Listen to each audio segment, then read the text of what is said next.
Check your learning 10.4. Let's have a look at this graph. This is the sort of thing we were doing last year in grade 10.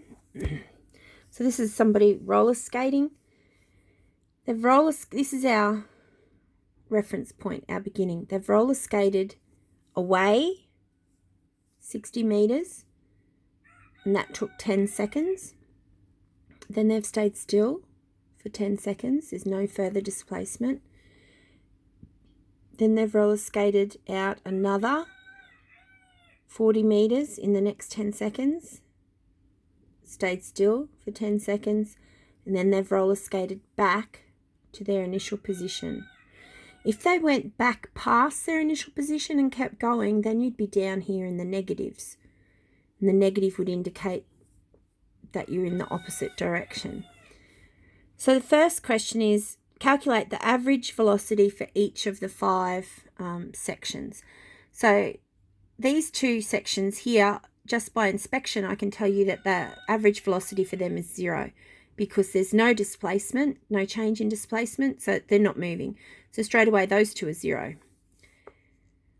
If I want the velocity in this section, the average velocity in that section, I want the change in y, delta y over delta x. I want the slope, so that would be 60 minus 0 over 10 minus 0. So that's going to be 6 meters per second.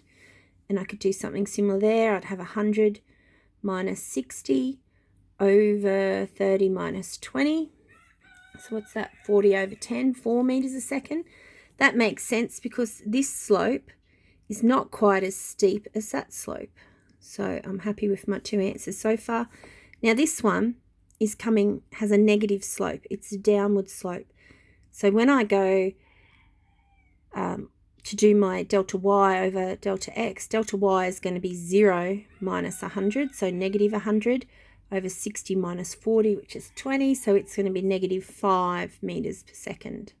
And the negative will indicate that you're coming back to the starting position. Right, average velocity for the whole journey is straight up simple because you're back at 0 displacement, so it must be 0 meters per second. Average velocity for the whole journey. Average speed for the whole journey, you're going to have to add up how far they've gone. Well, they've gone 100 out and 100 back. They went 200 meters in 60 seconds, whatever that adds up to be.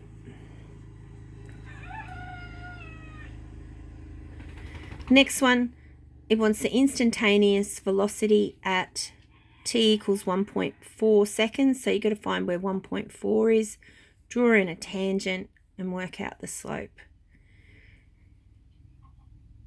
Righto, this one you're just going to end up producing a graph from those numbers, which looks like this, and you have to pick out the different velocities, so it's not hard.